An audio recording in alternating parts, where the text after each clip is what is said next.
Hey everybody, welcome into Northern Life here on this Monday night. So thanks for joining us here on Northern News Now. We continue on with the Olympics during the day side. So on the NBC show 12:30, that is preempted. So the next couple of weeks we're only on at 6:30. Yeah. We get to do the show on the actual day of the show as well. So we recorded this earlier, and now it's live on the, or not live, but it's on the very same day that we recorded it. So kind of cool. I am very confused. We are still too. What's happening? We don't know fully what's going on, but also Ryan is off the next couple of days, so we get a couple of special guests here today. The lovely Paul Brown. How you doing, Paul? I'm doing great. Yeah, the studio audience going crazy. Yeah, no, I mean we don't have the noon news to do, so I have nothing else to do. Oh yeah. So I'm totally here today. Free schedule. Yeah. No, this guy's a very busy guy. We were lucky to be able to pull him away from all the administrative work he This is my second time on the show, so fun happy to be to here. have Yeah, you. thank Awesome. you. Should be a fun time. Yep. Well, today Paul is going to get to share all of the wonderful trips he's been on lately around the country, really, and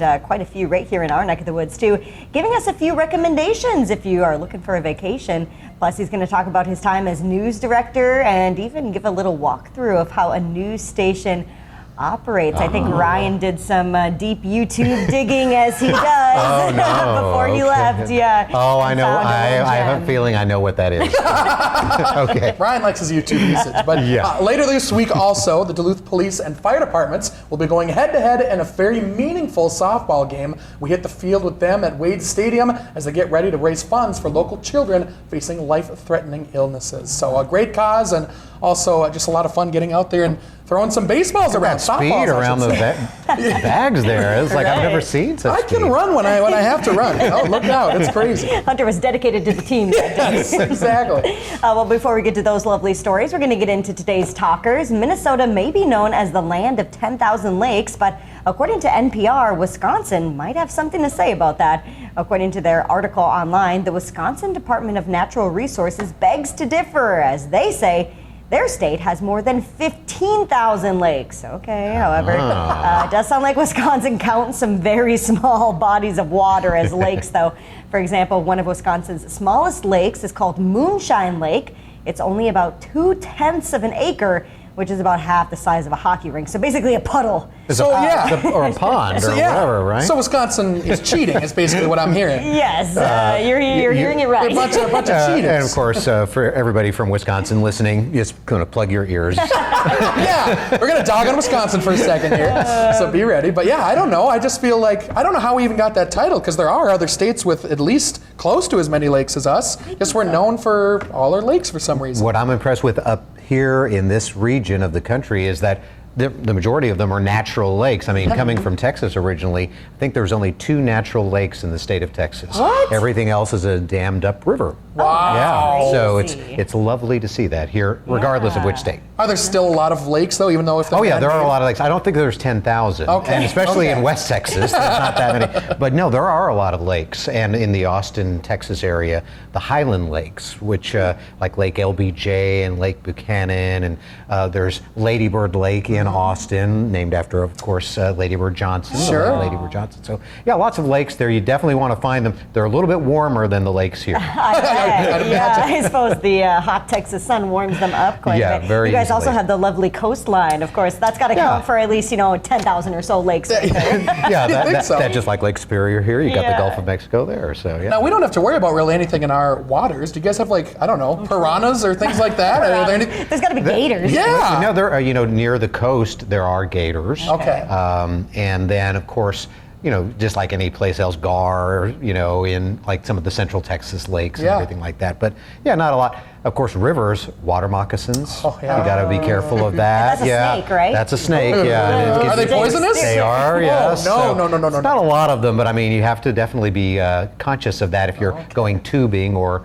What do you call it here? Floating? Floating. Yep. Yeah, we call it tubing. But yeah, so. Well, from the water to the air now, Minnesota has paved the way in statute for flying cars, known as the Jetsons Law in St. Paul. New provisions define roadable aircraft as any aircraft capable of taking off and landing from a suitable airfield that is also designed to be operated on a public highway as a motor vehicle. However, they will not be allowed to take off or land on public roads unless it is an emergency.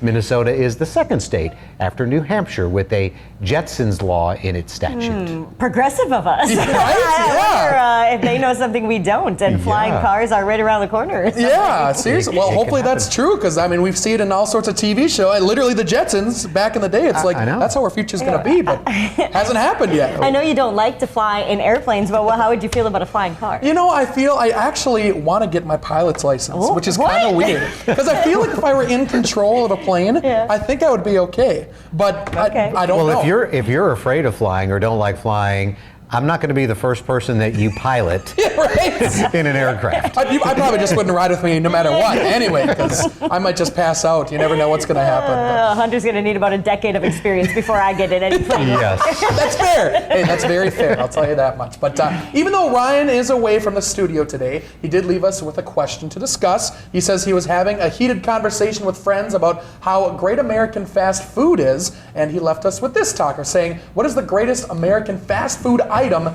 ever made?" What do you guys think? I mean, in general? I mean, like a hamburger? Or are we talking about a specific brand? Or what are we talking about? Maybe a specific Anything brand. Yeah, I think anything you want. I'm going to say McDonald's fries. I think those are the best things, one of the best things on the planet. So good. Good Yeah, stuff. definitely. I'm going to go Taco Bell Crunchwrap Supreme. Oh, that's a I good one. love a Crunchwrap Ooh. Supreme. You know, we don't have it in our area here, but I've talked about it in the newsroom. Whataburger, which is big in the South. Just a great hamburger there. Can't go wrong. Sounds amazing. Well, it's coming up next. It's All Things Paul. We're going to get recommendations of vacations and everything else. We'll be right back.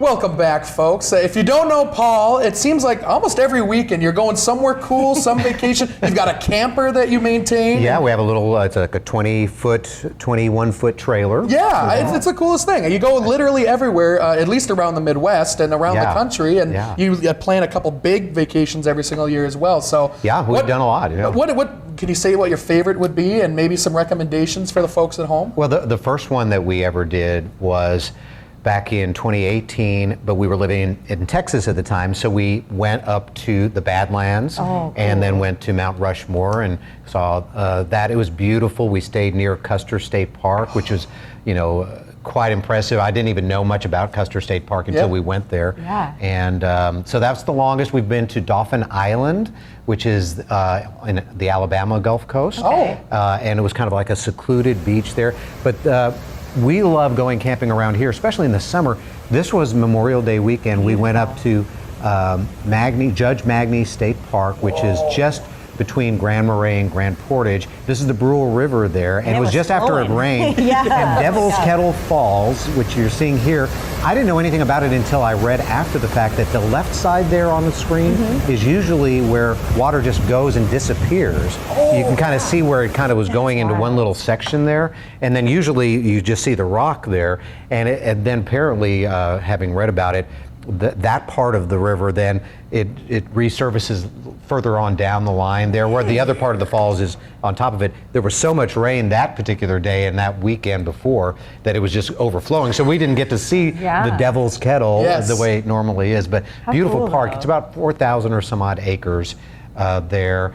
One of the smaller state parks, and it was Judge Magny was a judge who was a former mayor of Duluth, who was very instrumental in getting a lot of state parks up the North Shore. And so this particular one was named after him. But we also just, a couple of weekends ago, we finally went to the UP and went, I think we've got maybe a photo or two of that, but where we went to, this is the Porcupine Mountains Wilderness State Park. Also pretty. Yes, beautiful. This is Lake of the Clouds, and then this is the Presque Isle River. This was the highest point. That's beautiful in the fall. So gorgeous. Yeah, everybody says you should go during the fall, especially. And this was your first time to the UP, First right? time to the UP. This particular park, it's 60,000 acres. I mean, Holy just cow. to give you an idea of the difference in the state parks that we went to. But yeah, we only had a day really to enjoy the park itself. got to go back there because, I mean, there were just a few things that we could check out. Yeah.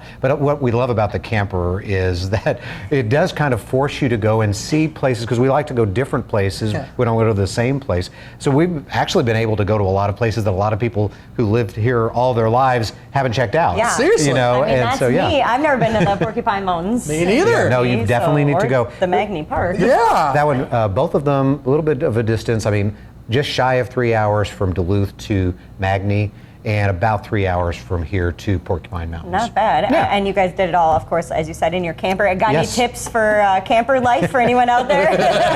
Let's see. We always like to make sure that we have enough water before we leave, in case there's not water. You usually know in the camp spots there. So, you know, just make sure you have your water supply ready to go, because a lot of the campsites in the area either don't have electricity or usually don't have water on site. Yeah. Which was different from what we were used to, but we loved it. I mean, they're all just so beautiful. Yeah. So far so good. We are lucky to live here, aren't we? Yeah. But Paul, not only are you one of our wonderful anchors, but you're also our news director, and Ryan was able to find quite the gem from your time Great. in Texas. I Yes. know. So for the folks at home, here's a little informational tour of how life in a newsroom typically goes on a day-to-day basis. This is where you typically see me, on the anchor desk here at News 8 in the studios. But you know, this is actually the last part of the process of what takes place here at News 8. Let's go into the newsroom on the other side of the anchor desk to see all the people that make it happen. The day begins during our editorial meetings. We actually have two during the day, and the reporters, producers, anchors, interns, the news directors, all of our staff meet and talk about what should be the stories for the day, and some of the best ideas come from viewers like you. After the meeting, the reporters come here to the newsroom. They'll go to their various computers, check assignments, phone numbers, and then they head out the door for their stories, eventually coming right back here to write their stories. When the reporters come back, they'll bring their stories and start writing them, but they also bring their videotapes that they'll bring to the editors. The editors will then put it into the computer, start editing, and eventually that'll get to the screen and you'll be able to see it.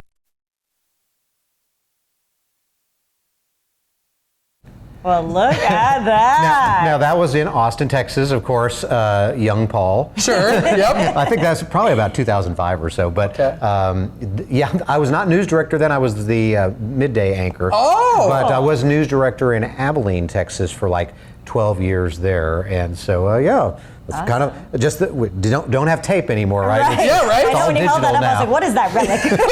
Just kidding.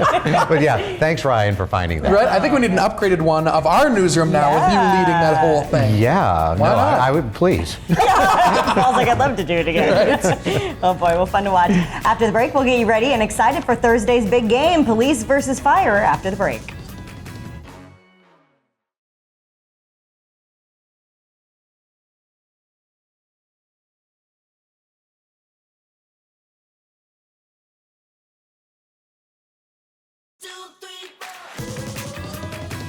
Well, welcome back to Northern Life. I'm glad I could say that as your guest. Yes.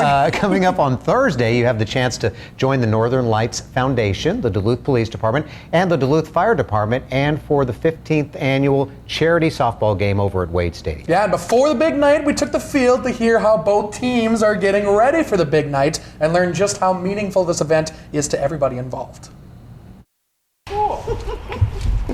Yeah, it's been wonderful for the Northern Lights Foundation just to have this relationship with both the police and the fire. This will be 15 years now, so it's grown quite a bit from where we started. So what we do through an event like this is we grant families in the area with a child with a life-threatening illness. We give them a financial grant that they can use for whatever they need as far as medical expenses, if it's to pay off a home mortgage or whatever their needs are. Well, I think the biggest reason I think we keep doing this event is just because of the Northern Lights Foundation. I mean, with both of us, you know, in public safety in this community, you know, our lives we dedicate to this community and helping others. And for a charity that gives, you know, funds to, you know, for life, you know, kids in life-threatening, you know, situations, for us to be able to do something together to help raise funds for that, it's a perfect match for us, I think. What can people expect if they come out to the game next month?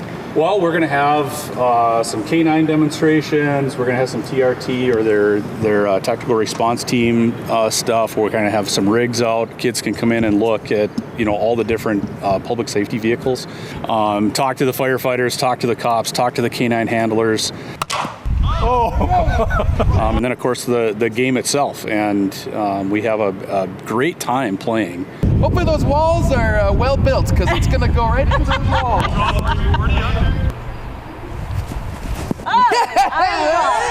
It's always just fun to come out and just kind of not be as serious as we are in the street all the time, and be able to goof around with each other and just have a good game of softball. And we're not competitive at all.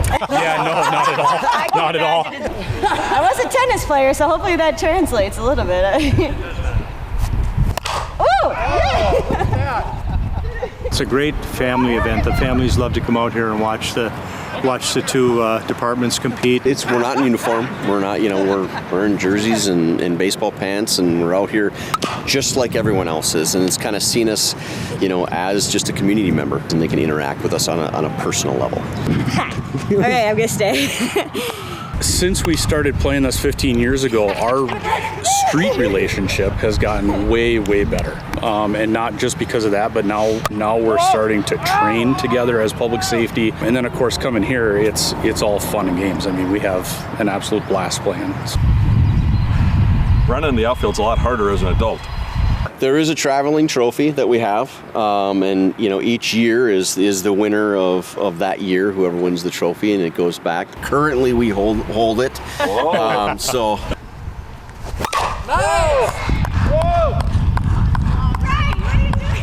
Ryan's always the best at everything we do. Dang, Ryan. Art, That was impressive. baseball, Ryan's good. driving. He's good at everything. Gonna get you someday, Ryan. Through events like this, these guys have been instrumental in the growth of the charity over the years. We've been able to give out over 250 grants now to local families with a child facing life-threatening illness. So it's wonderful to be paired up with these guys and other corporate partners in the community. It just keeps getting better and better.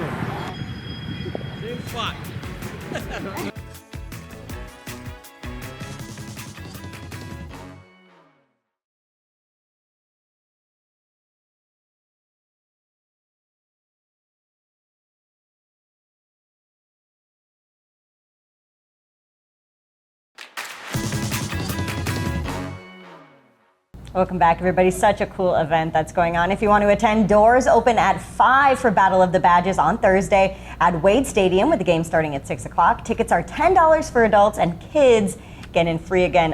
The proceeds going to the Northern Lights Foundation, which is a really wonderful cause here in our neck of the woods. It should be a lot of fun. You swung and then just kind of waited like it was going to go over the fence. Like you didn't even run on that second hit. I'm like, is it worth it to run or not run quite yet? I just waited for a second, and then I'm like, is Ryan going to catch it? You didn't catch it, then I started running. No. I don't want to exert more effort than I have to. Well, you did a good job. Yeah. Well, before we go, it is National Chicken Wing Day. The city of Buffalo, New York proclaimed the holiday back in 1977. You can celebrate by finding free wings across many restaurants and bars, have a dipping sauce party with friends, or even entering a contest if you're a daredevil. Oh, like the little Buffalo Wild Wings Challenge. What is that called again? The Blazing Challenge. Blazing Challenge. You've done that, right? I've never done it, but I've had it only with boneless wings, which I think is easier. If you do the bone-in wings, you have to get it all over your face. Sounds like a new challenge. Exactly. We'll see what happens. I'll steer clear of that one myself. Yikes. Well, thank you all so much for joining us. Have a great rest of your Monday. We'll see you right back here tomorrow. Find some time to throw a line, or just head outside to unwind. That's the life in the great North Woods. Hike or bike, whatever you like. Get out in the day, enjoy the night. Yeah, we got the life in the great North Woods. Yeah, we got the life in the great North Woods. Yeah, this is Northern